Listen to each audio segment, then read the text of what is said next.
14절에는 말씀까지 보았는데 14절에는 말씀을 보면 예수님의 제자들이 세상에서 미움을 받는다라고 말씀하고 있죠.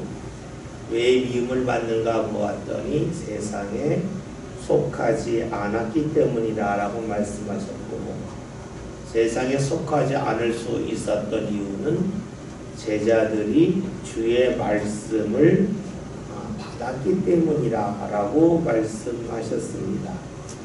즉 제자들이 세상에 속하지 않을 수 있었던 이유는 예수님이 하신 말씀을 흘려보내지 않고 그 말씀을 받아들이고 붙잡았기 때문에 세상에 속하지 않았다라고 말씀하고 있죠. 만약에 말씀을 들었다 할지라도 말씀을 흘려보낸다면 제자들은 말씀을 붙잡지 못할 것이고, 말씀을 붙잡지 못했다면 제자들은 세상에 속한다 하는 것이죠. 우리가 세상에 관한 말씀을 자주 나눴습니다. 세상은 이 공간적인 것을 말하는 것이 아니라 사람들의 습관, 관습, 또 사람들의 생각, 사람들의 흐름을 말한다 그랬습니다. 제가 집에서 교회 오다 보면 그 옆에 있는 교회에 의자가 있고 밖에 의자 위에 세상을 이기는 믿음이라고 붙어져 있어요. 근데 사실 그 말씀이 이제 우리가 요한일서 있잖아요. 너희가 세상을 이긴다 말씀인데 사실 그것은 무척이나 오해의 소지가 있을 수 있어요. 왜냐하면 우리는 믿음이 있으면 세상을 이긴다고 생각하는데 그 세상을 공간적인 세상 생각할 때가 많아요. 우리가 믿음이 있으면 세상을 이긴다. 기분은 좋은데 그게 무슨 말인지 잘 모르는 거예요.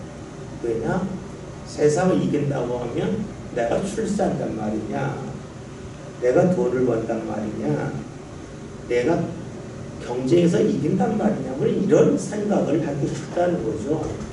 그런데 거기서 말씀하고 있는, 성경에서 말씀하고 있는 세상은 공간적인 세상을 말하는 것도 아니고 사람들을 말하는 것도 아니고 사람들의 생각과 사람들의 흐름, 또 사람들의 관습을 말한다고 볼 수가 있겠죠.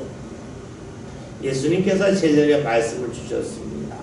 그래서 제자들이 세상에 속하지 않았다고 하는 것은 세상을 따르지 않는다는 것이래요. 사람들이 일반적으로 갖고 있는 생각, 그리고 사람들이 지금까지 경험했던 어떤 전통에 이끌리지 아니한다는 것이 되죠. 하나님의 말씀이 뭡니까? 우리의 생각을 바꾸는 게 하나님의 말씀이잖아요. 우리의 마음을 바꾸는 게 하나님의 말씀이에요. 하나님의 말씀이 내가 말씀을 소유하였기 때문에 다른 사람과의 경쟁에서 이긴다라고 말한다면 우리에게는 이런 질문을 할 수가 있어요. 그러면 전도하면 안 되죠. 왜요?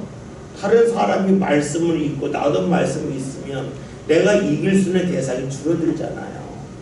그러니까 우리가 세상을 이긴다고 하는 것은 어떤 사람과 상대해서 이긴다는 것이 아니라 사람들이 흔히 갖고 있는 잘못된 욕망, 이 욕망 속에 만들어진 습관과 간섭에 끌려다니지 않는다는 말씀이 되겠지요.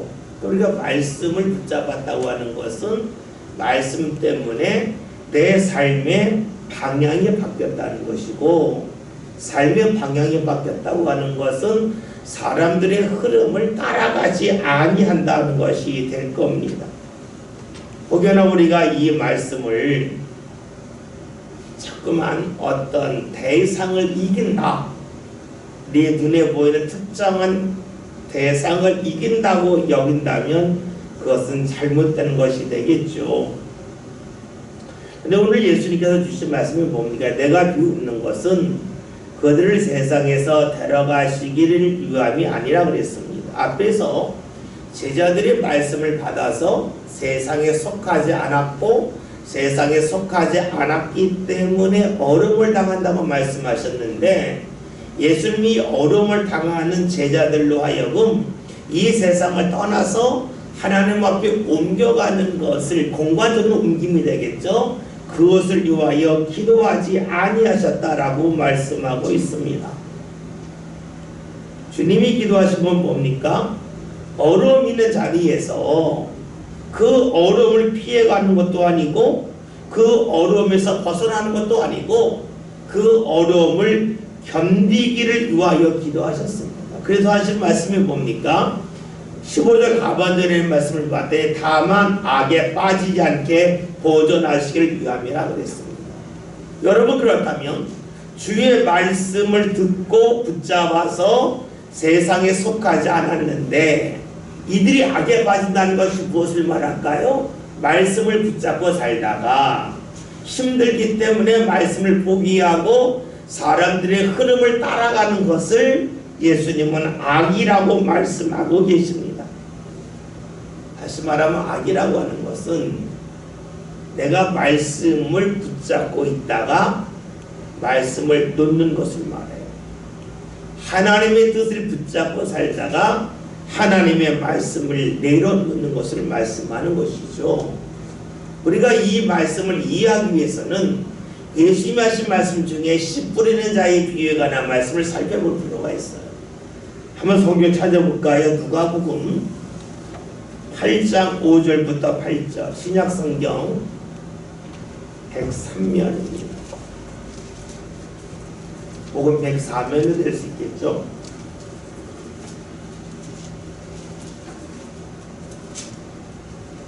예, 5절부터 8절까지는 말씀인데 한 절씩 교독하겠습니다. 누가복음 8장 5절부터 8절 신약성경 103면입니다. 제가 5절에 있는 말씀을 읽겠습니다. 씨를 뿌리는 자가 그 씨를 뿌려 나가서 뿌릴새 더러는 길가에 떨어짐에 밟히며 공중의 새들이 먹어버렸고 바위 위에 떨어짐에 싹이 났다가 뿌리가 나무로 말랐고 더러는 가시떨기 속에 떨어짐에 가시가 함께 자라서 기운을 막았고 더러는 땅에 떨어짐에 나서 백배의 결실을 하느니라. 이 말씀을 하시고 외치시되 들을 귀 있는 자는 들을지어다. 예수님께서 씨 뿌린 자의 비유에 관한 말씀을 하셨어요. 근데 그 말씀을 왜 하셨을까? 누가복음 8장 11절에는 말씀 다 같이 읽게요. 11절 봅니다. 이 비유는 이러하니라. 씨는 하나님의 말씀이요. 그러니까 예수님이 말씀에 관한 것을 알려주기 위해 씨 뿌린 자의 비유를 제자들에게 알려주셨는데 뭡니까? 이 씨 뿌린 자의 비유의 특징은 이제 종류가 4가지가 있잖아요. 길가도 있고 또 돌밭도 있고 또 가시밭도 있고 좋은 밭이 있는데 이 떨어진 것이 씨앗이지만 말씀인데 말씀을 빼앗긴 대상이 셋이 있다는 거예요. 말씀을 붙잡은 대상이 하나라는 거예요. 오늘 요한복음 17장이나 말씀대로 하면 어려움 때문에 말씀을 잃어버린 사람들, 말씀이 있었지만 말씀을 잃어버린 사람들, 오늘 15절에는 말씀대로 하면 악에 빠진 사람들이 세 종류가 있음을 말씀하고 계시죠. 누가복음 8장 12절에는 말씀 다 함께 읽습니다. 말씀을 듣는 자니 이에 마귀가 와서 그들이 믿어 구원을 얻지 못하게 하려고 말씀을 그 마음에서 빼앗는 것이요. 그냥 말씀을 받았지만 말씀을 빼앗겼다는 거예요. 말씀을 왜 빼앗길까요? 말씀이 이해가 안 된다는 거죠. 내 상식으로 이 말씀을 받아들일 수 없다는 거예요. 이 상식이라는 걸 다른 말로 하면 내가 지금까지 살아왔던 경험에 의하여 본다면 주의 말씀을 받아들일 수 없어서 그 말씀을 그냥 버리는 거예요. 그걸 빼앗겼다고 말씀하고 있죠. 13절에는 말씀 함께 봅니다.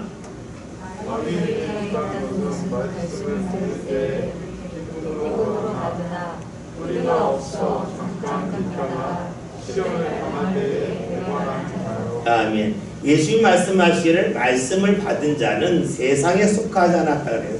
세상에 속하지 않았다고 하는 건 사람들의 어떤 습관과 간습을 그대로 따라가지 않는다는 거예요. 무조건 따라가지 않는다는 거예요. 때로는 따라갈 수가 있겠지만 항상 따르는 건 아니라는 거죠. 부분부정이 되겠죠. 그런데 이런 사람들이 어떤 사람이냐면 오늘 말씀 바위에 떨어진 씨앗에 비유한다면 말씀을 붙잡고 살다가 내가 어려움을 당하면 이 어려움 때문에 붙잡았던 말씀을 포기하는 사람을 예수님께서는 바위에 떨어진 돌밭에 떨어진 씨앗과 같다 그랬어요. 그런데 우리가 오늘 그 말씀 누가복음 8장 13절 말고 7절에 6절에는 말씀을 보면 더러는 바위에 떨어짐에 싹이 났다가 습기가 없으므로 말랐다라는 말씀이 나와요. 그 문제는 돌밭이 문제가 아니라 돌밭에 습기가 없기 때문에 문제라는 것이 예수님이 하신 말씀이죠. 그러니까 이 돌밭은 시련을 말하는 건데 시련이 있을 때에 우리가 흔히 이 말씀 이렇게 해석하죠. 기도에 눈물과 땀이 없으면 그 시련 앞에서 신앙의 뿌리를 내리지 못해서 말씀을 빼앗긴다라고 잃어버린다고 말씀을 해요. 그 다음에 누가복음 8장 14절 다 같이 함께 봅니다. 말씀을 들은 자이나 지은 중 생생의 염려와 재고와 폭락에 기운이 막혀 온전히 결실하지 못하는 자요. 네. 이 말씀 이렇게 보면 순서를 본다면요. 길가에 떨어졌다고 하는 것은 내 상식과 맞지 않으니까 말씀을 버린 거예요.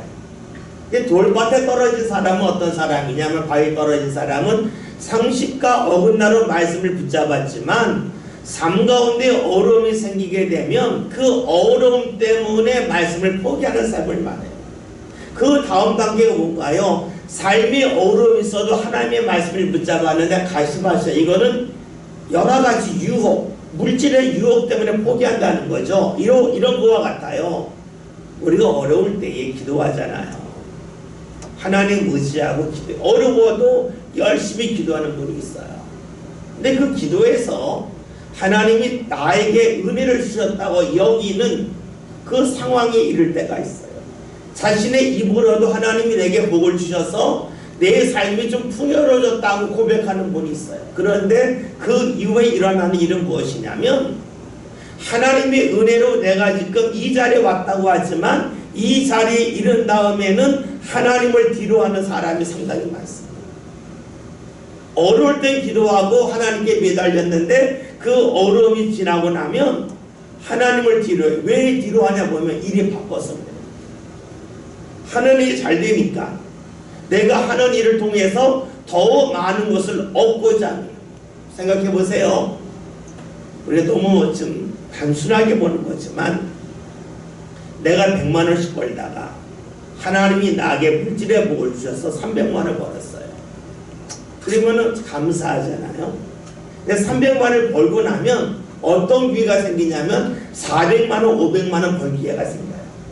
그렇잖아요. 돈이 돈을 벌기 때문에 그런 기회가 찾아와요. 그럴 때 문제가 뭐냐면 400만 원, 500만 원 버는 게 잘못된 것이 아니라 벌기 위해서 100에서 300 벌 때까지 가졌던 신앙을 포기하는 거예요. 그냥 하나님 앞에 계속 하나님 300도 괜찮습니다 하면서 기도하면 좋으련만 기도와 신앙을 포기를 해요. 왜 그럴까요? 300번 다음부터는 내가 벌 수 있는 길이 보여요. 그런데 여러분 아시는 거 있죠? 하나님의 역사를 우리가 알지를 못해요. 하나님의 수를 알 수가 없어요. 그러니까 하나님을 믿는 거죠. 하나님의 방법을 내가 다 안다면 하나님을 믿을 필요가 없는 거예요. 하나님은 우리가 흔히 하는 말로 사람마다 고수예요. 하나님의 수를 우리가 알 수가 없어요. 다시 말하면 300만 원 벌 때에 내가 하나님을 찾을 때에 내가 볼 때에 돈을 더 벌 수 있는 기회를 포기하고 하나님을 찾으면 못 벌 것 같죠. 못 버는 게 아니라는 그것은 내 눈에 안 보일 뿐이지 하나님 허락하신 수가 있어요. 또 때로는 돈을 더 못 벌 수도 있어요. 300에서 멈출 수도 있어요. 그런데 하나님은 그 가운데 규정을 지켜요. 이런 거잖아요. 여러분, 돈을 왜 벌어요? 돈을 버는 이유는요, 편히 살려고 해요. 근데 편히 살면 뭐가 좋아요? 마음이 편해요. 사람은 그렇죠. 돈이 있으면 몸이 편하고 몸이 편하면 마음이 편해요. 근데 여기서 우리 한 가지 주의할 거가 있어요. 몸이 편하면 마음이 편할 가능성이 높은 거지, 몸이 편하다고 해서 마음도 편한 건 아니에요. 여러분, 그럴 때 있잖아요.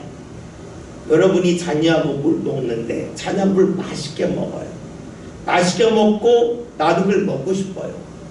근데 내가 먹으면 내 배는 배부르지만 마음은 찜찜하잖아요. 내가 좀 안 먹고 우리 애가 더 먹고 웃는 게 좋잖아요. 우리가 안 먹어도 배부르란 말이 있잖아요.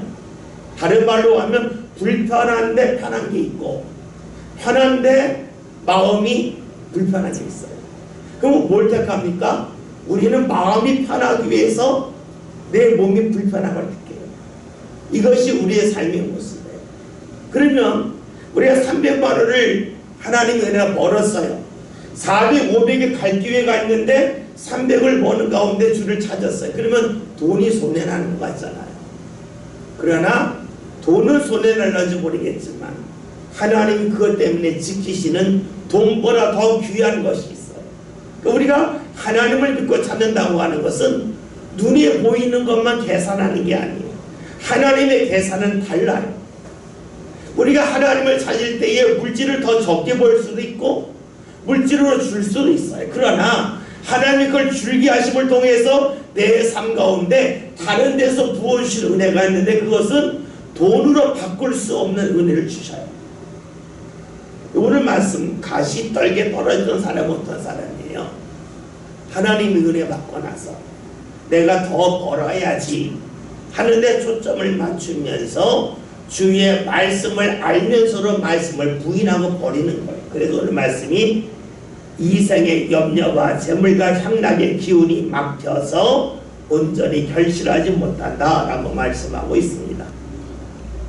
그렇죠. 우리가 말씀을 받아들이지 못한 첫 번째, 내 머릿속에서 이해할 수 없어서, 두 번째는 외적인 어려움 때문에, 세 번째는 내 안에서 올라오는 욕심 때문에 우리가 말씀을 받았지만 멀리 할 때가 있다고 하시죠.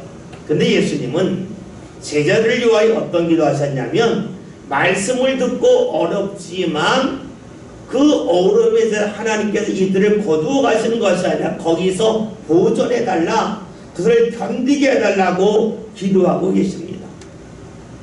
왜 하나님께서 그를 보존하게 해달라고 했을까요? 견디는 것은 사람의 힘과 능력이 아니기 때문에 그럽니다. 예수님 말씀하신 것은 하나님이 계속해서 그들을 붙잡아 주시기를 위하여 기도하고 있습니다. 하나님이 붙잡으시는데 그 하나님의 붙잡으심을 누가 경험할 수 있을까요? 그것은 하나님을 바라보는 사람입니다. 어려움이 있을 때에 우리는 두 가지로 반응할 수 있어요. 하나는 어려움에 초점을 맞추는 반응이 있어요. 또 하나는 어려움 속에서도 하나님께서 나를 향하여 내미시는 손에 초점을 맞출 수 있어요. 늘 같은 거죠. 환경이냐 하나님이냐죠.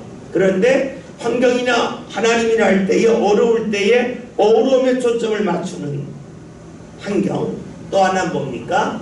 그 어려움 속에서 내게 다가오시는 하나님에게 초점을 맞추는 사람이 있는데, 예수님은 제자들이 어려움 속에서도 하나님에게 초점을 맞추기를 원하셨습니다. 왜 이런 기도를 하셨을까요? 이유는 간단하죠. 예수님도 그리하셨기 때문에 그래요. 그리고 그런 가운데 하나님의 인도하심과 은혜를 경험했기 때문에 그렇습니다.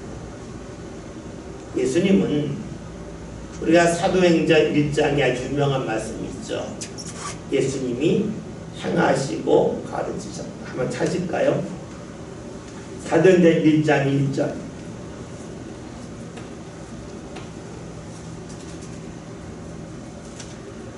신약성경 187면.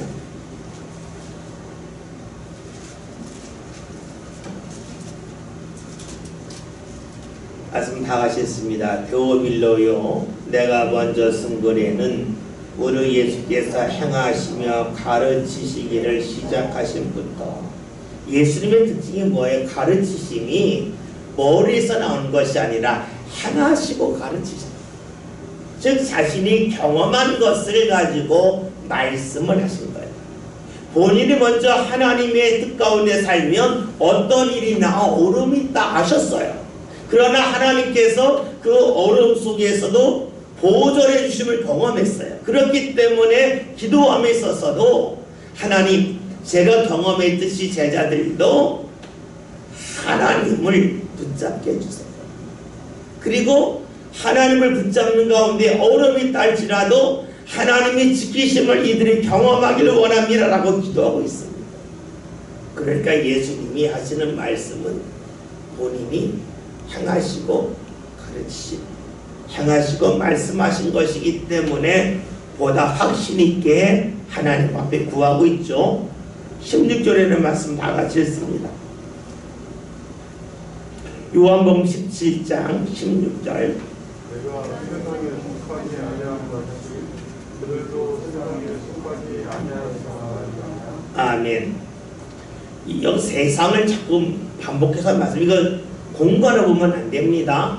예수님은 이 세상에 계셨지만 예수님은 하늘에 계셨다. 그러니까 예수님이 이 세상에 계신 것은 헛개비다. 이렇게까지 갈 수 있어요. 그러니까 되게 위험한 거예요.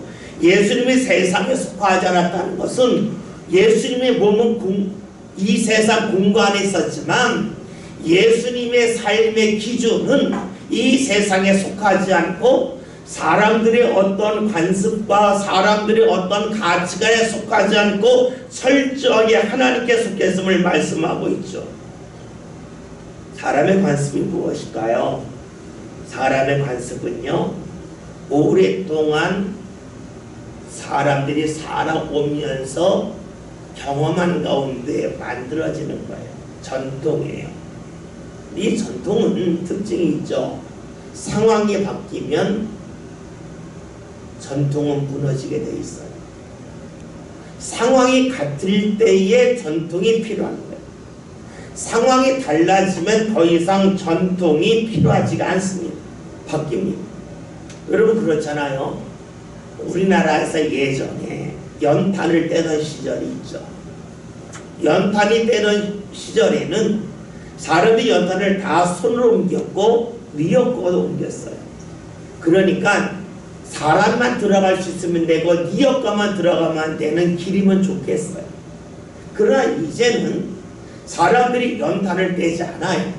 사람들이 차를 갖고 있어요. 그렇기 때문에 예전의 길은 이제 더 이상 우리에게 도움이 안 돼요. 이제 길이 넓어야 돼요. 그렇잖아요. 예전의 길이 좋다고 그래서 사람 한 명, 두 명 다니는 길을 해놓고 도시를 만들 수는 없잖아요. 그러니까 시대에 따라서 전통은 무너질 수도 있고 이어질 수도 있습니다. 성경도 역시 그렇죠. 우리가 사도행전 10장에 아주 유명한 말씀 있잖아요. 베드로 환상 중에 보았는데 하늘이 열리면서 보자기가 내려오고 거기에 수많은 동물들이 하나에 먹으라. 먹을 수 없습니다 그러잖아요. 왜냐? 내기에 나와 있는 말씀대로 하면 부정한 것이라는 거예요. 근데 하나님은 먹으라는 거예요. 여러분 이게 이해가 됩니까? 이해가 안 되는 거잖아요. 그런데 왜 성경에 나와 있는 말씀이 바뀌었을까요? 다시 말하면 말씀의 전통이 바뀌었을까요? 상황이 달라졌기 때문에 그래요. 우리가 구약 성경은 돼지고기를 먹지 말라는 말씀이 있잖아요. 그래서 지금 뭐 이슬람 사람들도 사실은 이제 기독교의 아류가 되죠. 그래서 이슬람이라고 하는 것은 사실은 기독교 역사에서 아리우스라고 하는 그런 파가 있었어요. 아리우스파가 뭐냐면 하나님을 절대적으로 삼고 예수님은 하나님보다 아베라는 거예요. 예수님은 신이 아니고 가장 위대한 분이라는 거죠. 이 아리우스파가 있었는데 이 아리우스파가 기독교에서 이단으로 정죄가 됩니다. 그리고 이 아리우스파를 이단으로 정죄했지만 그 뿌리가 지금 남아있잖아요. 이게 다 없어지는 게 아니잖아요.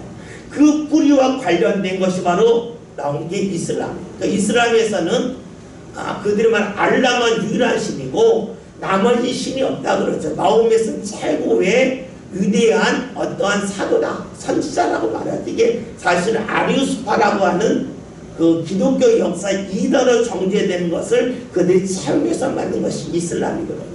이슬람에서는 구약을 붙잡고 있어요. 구약을 붙잡다 봤더니 그들은 대족이 안 먹죠. 그래서 우리가 그들이 그 음식적인 동물을 잡을 때에도 그들이 방법대로 잡아요.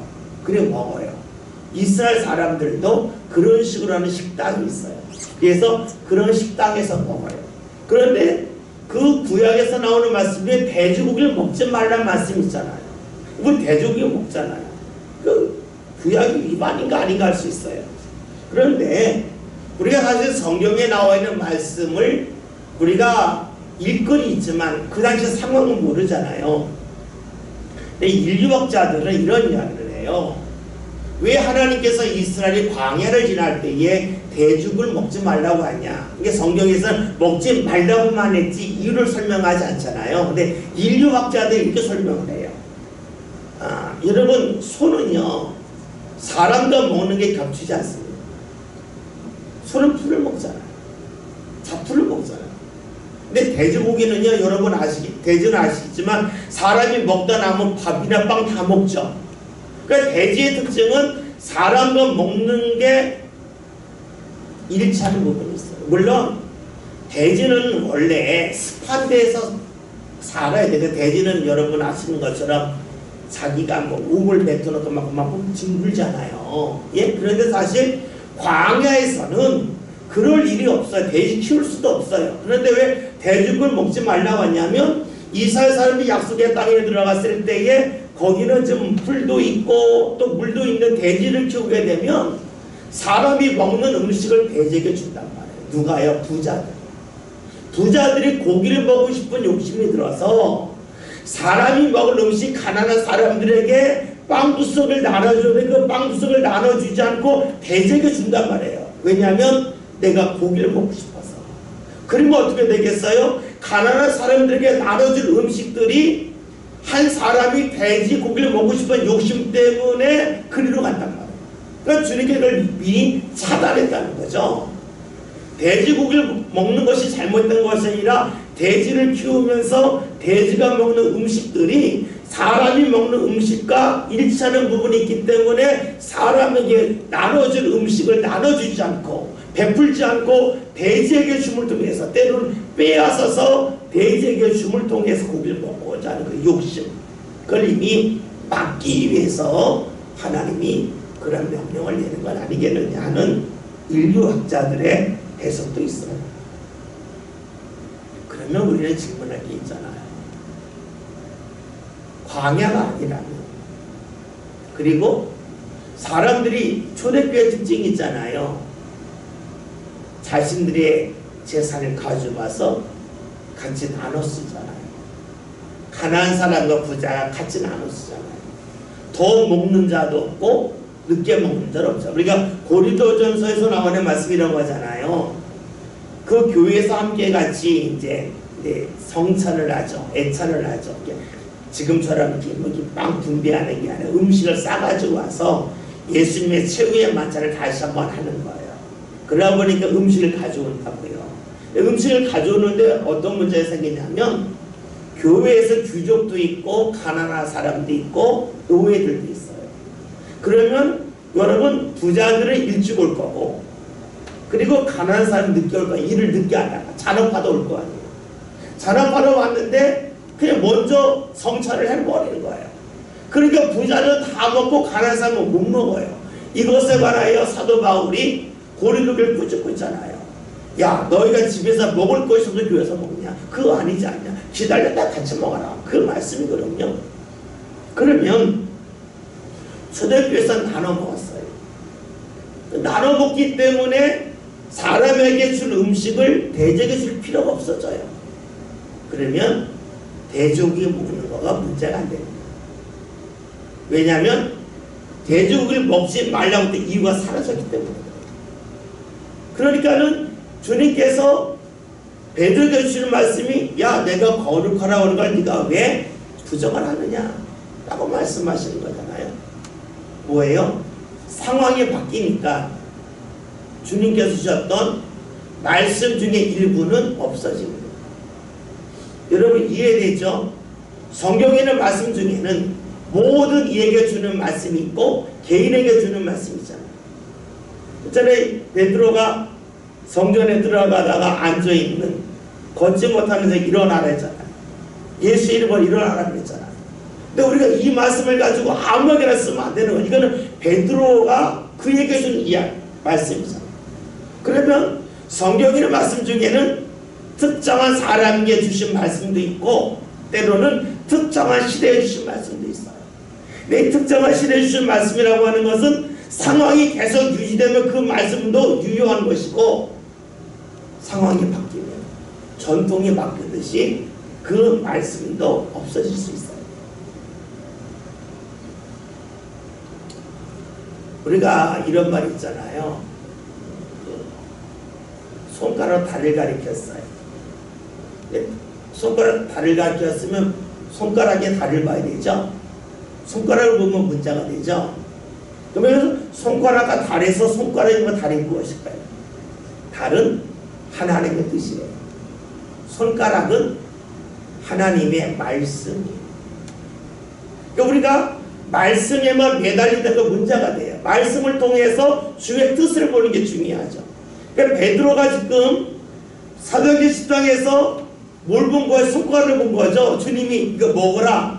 먹으면 안 된다고 성경에 있는데요 하고 따지듯이 말하잖아요. 아니다. 3번에 반복되죠. 왜요?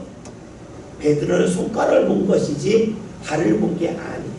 그러니까 우리가 손가락을 가리켜 달을 가리켰는데 손가락을 봤다고 하는 것은 단지 손가락과 달에 관한 이야기가 아니라 다른 하나님의 뜻, 손가락은 하나님의 뜻을 가르쳐주는 수많은 말씀과 찬양이 될 수가 있어요. 예수님 시대 유대 때 특징이 뭘까요? 달은 안 보고 손가락을 봅니다. 시대가 달라졌어요.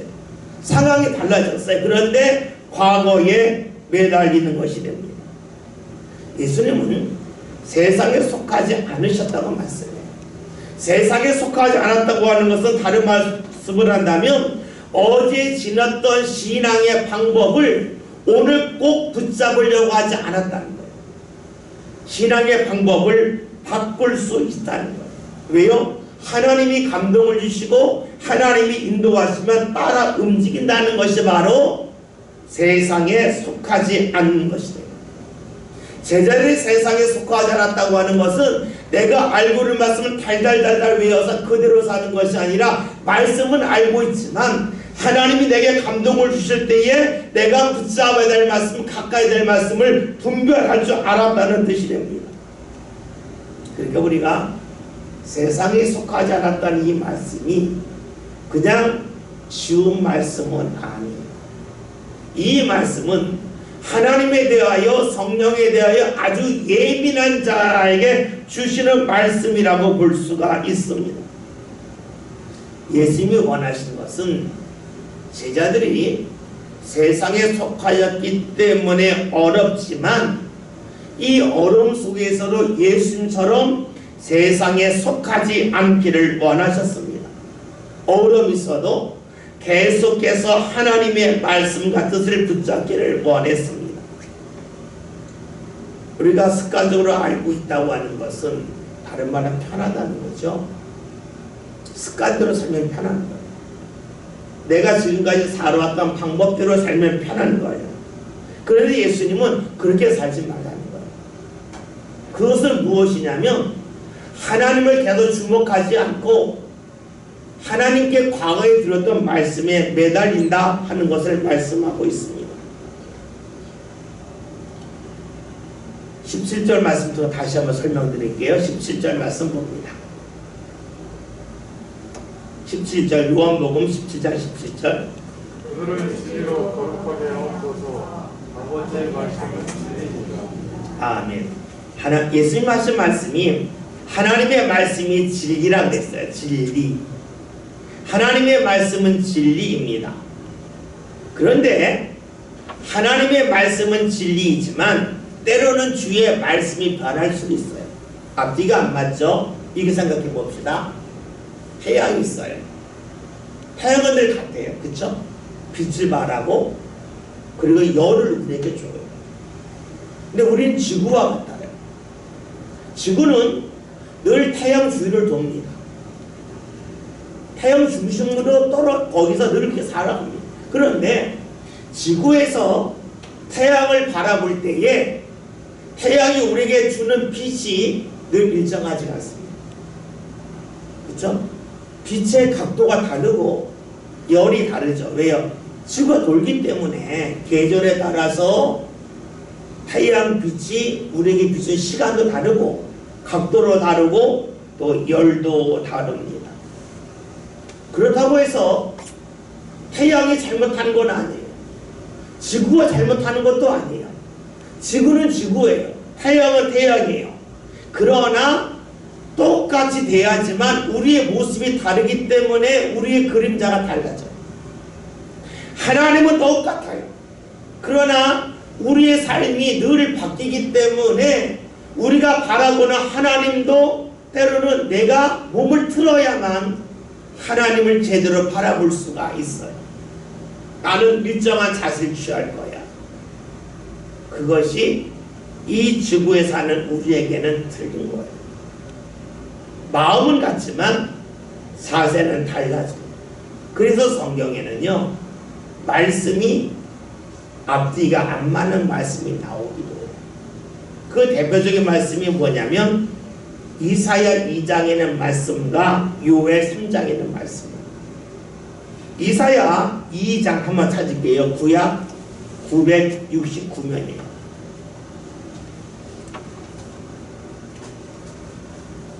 구약 969면 이사야 2장 2절부터 4절입니다.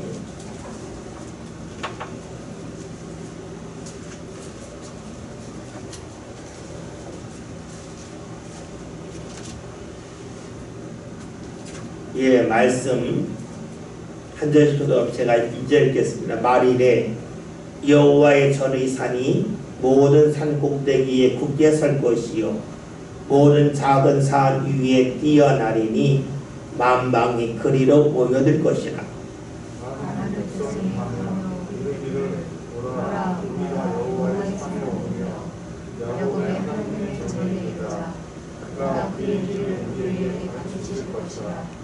우리가 그 길로 행하리라 하니 우리는 율법이 시온에서부터 나올 것이요 여호와의 말씀이 예루살렘에서부터 나올 것입니다. 4절 다 같이 했습니다. 그가 열방 사이에 판단하시며 많은 백성을 판결하시리니 우리가 그들의 칼을 쳐서 모습을 만들고 그들의 창을 쳐서 낫을 만들 것이며 이 나라와 저 나라가 다시는 칼을 들고 서로 치지 아니하며 다시는 전쟁을 연습하지 아니하리라. 아멘. 이것은 이제 맨 마지막에 그 시온산이 이제 예루살렘 성전이 있는 곳이잖아요. 모든 이들이 주의 전에 모여들면서 평화를 이룰 거다. 평화를 이룰 때 일어나는 일이 뭐냐면 칼을 쳐서 모습을 만들고 창을 쳐서 낫을 만든다는 말씀이에요. 그런데 요엘서는 다르게 나오죠. 구약 1273년 요엘서 3장 9절 10절 1273년입니다.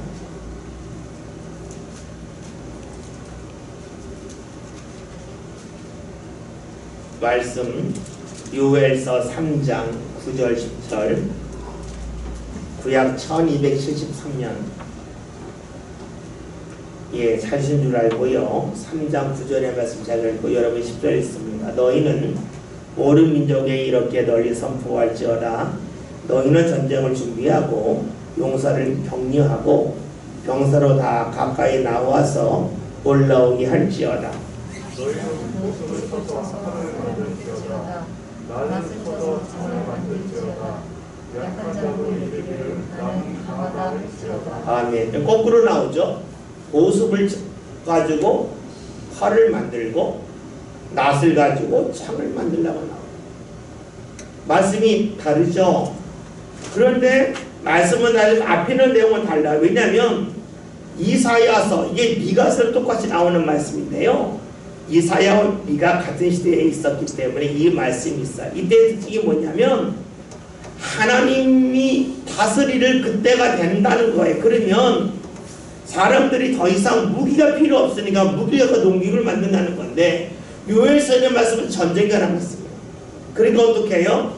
농기구를 바꿔서 전쟁통을 만들라는 거예요. 우리가 이 말씀을 가지고 왜 하나님께서 이때 이렇게 말씀하시고 저때는 저렇게 말씀하시냐 물을 수가 있겠지만 그게 맞는 거예요. 여러분 그렇잖아요.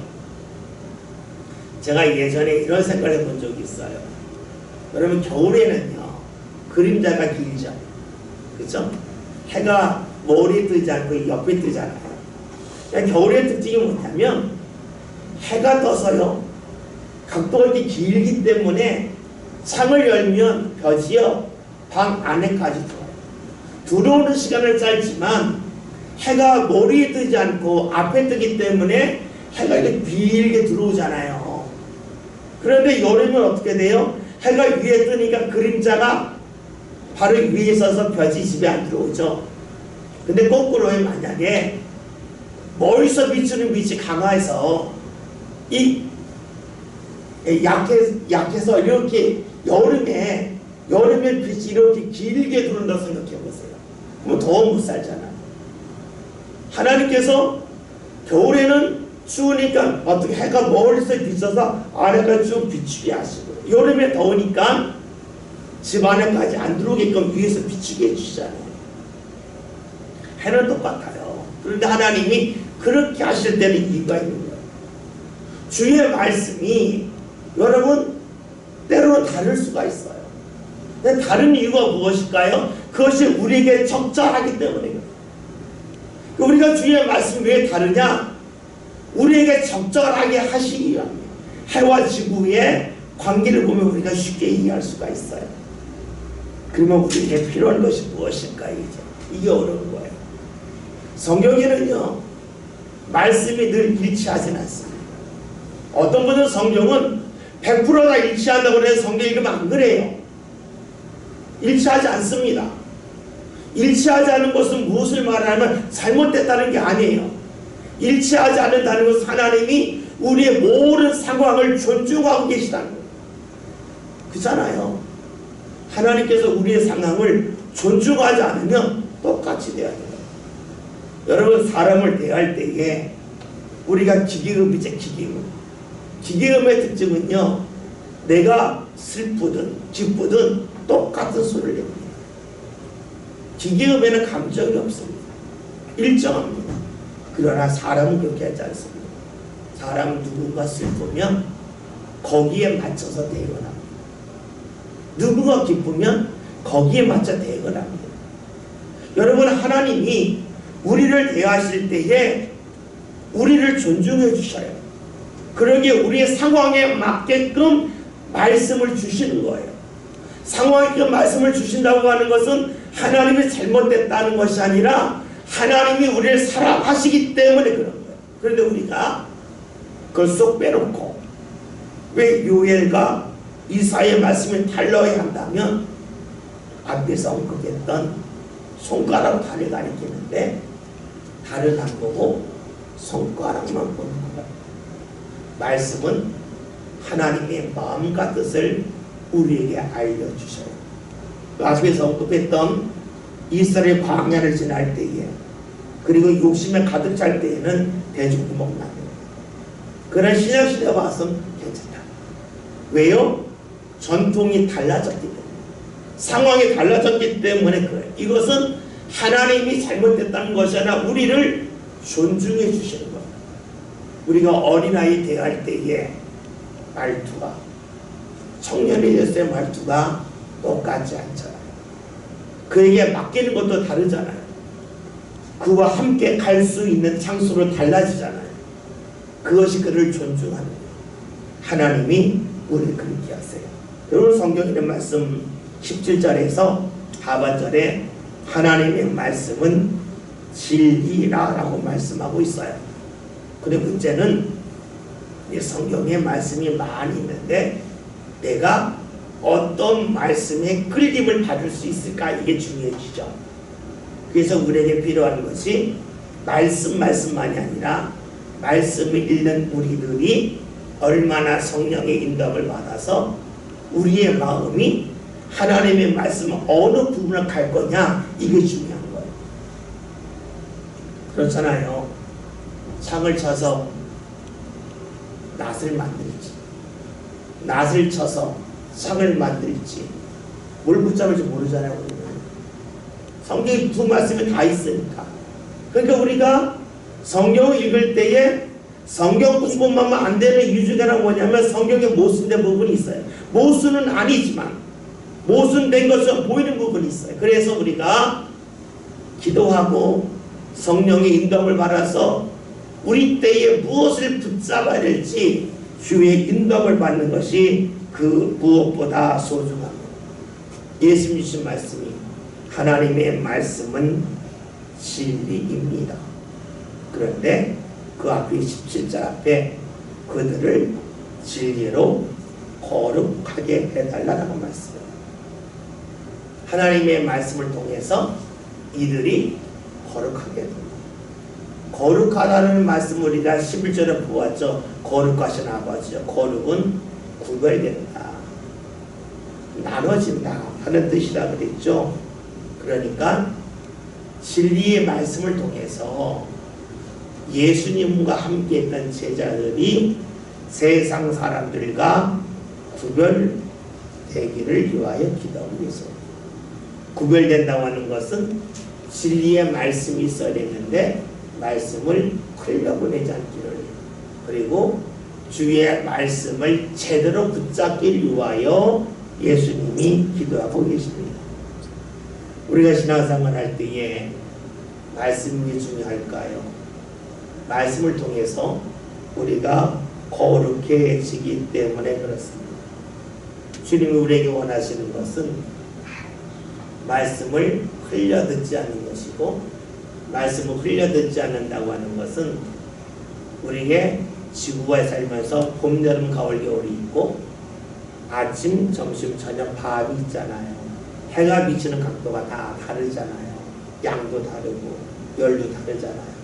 우리가 말씀을 들음을 통해서 내게 지금 필요한 말씀이 무엇인지, 내가 붙잡아야 할 말씀이 무엇인지를 주께 해서 우리에게 알기를 원하고 있어요. 혹여나 나는 성경 공부 많이 했으니까 말씀 안 들어도 돼요. 그럴 수도 있어요. 근데 그것은 성경 공부를 제대로 하지 않은 이들이 아니에요. 성경을 제대로 모르는 이들이 아닌 거예요. 또 우리에게 필요한 것은 그러기에 말씀 시간에 집중하는 게 중요해요. 왜냐하면 말씀 시간에 만약에 집중하지 않고 졸고 자랐다 하는 것은 무엇이 돼요? 습관적으로 알고 있는 말씀에 이끌림을 받아요. 습관적으로 말씀에 이끌림을 받는다고 하는 것은 지구가 돌고 있는데 내가 손을 가리키고 저기 달이 있어. 근데 여러분 아시잖아요. 지금 나 저기 달이 있어 우리 손을 가리켰는데 2시간 지나면 손 가리키는데 달 없는 거 아시죠? 그렇죠? 달도 돌잖아요. 근데 가리킨다고 하는 것은요, 내가 손가락을 가리키면서 달을 계속 봐야 되는데 때로는 우리가 신앙생활을 하면서 저기 달 있어 하고 나서 손가락을 가리키고 앞만 볼 수, 달을 안 볼 수 있어요. 이게 하나님의 말씀에 놓고 자신은 하나님을 안 볼 수 있어요. 그러면 어떻게 돼요? 손가락을 가리켜면 달이 이미 돌아가 있잖아요. 하나님의 말씀은 이거라고 했는데 오늘 보면 내 상황과 안 맞는 말씀이 될 수 있어요. 그래서 우리가 신앙생활 할 때 말씀을 듣는 것이 상당히 중요해요. 많은 이들은 내가 알고 있는 말씀인데, 내가 과거에 읽은 말씀인데 그렇게 생각할 수도 있어요. 그러나 성경을 자세히 보면 하나님은 우리를 사랑하시기 때문에 우리의 상황을 존중해 주고 계시고, 우리의 상황을 존중해 주기 때문에 우리 시대에 맞는 말씀을 우리가 붙잡기를 원하고 계셔요. 이것을 붙잡지 못한 것이 바로 유대인들이에요. 과거의 습관에 얽매여서 달이 돌았음에도 불구하고 손가락은 엉뚱한 데 가리키고 있던 유대인들의 모습을 우리가 따라갈 수 있어요. 그러니까 우리가 예수를 믿지만 예수처럼 살지 않고 유대인처럼 살 수도 있겠죠. 오늘 17절에 있는 말씀까지 봤습니다. 오늘 말씀을 통해서 저와 여러분이 앞에서 말씀드렸던 태양과 지구의 관계, 하나님과 나와의 관계를 한번 생각해 보시면 우리가 어떻게 신앙생활일까, 그리고 그 순간 내게 주는 감동이 너무 중요하다. 말씀 읽는 것도 중요하지만 말씀은 너무나 폭이 넓기 때문에 오늘 우리에게 마음이 가게 하는 말씀, 내가 들을 때에 내 마음에 새겨질 말씀을 주께서 내게 허락하실 소망하며 살아갈 때에 오늘 예수님의 말씀처럼 우리가 거룩해질 수가 있고 우리가 진리 가운데 살 수가 있겠죠.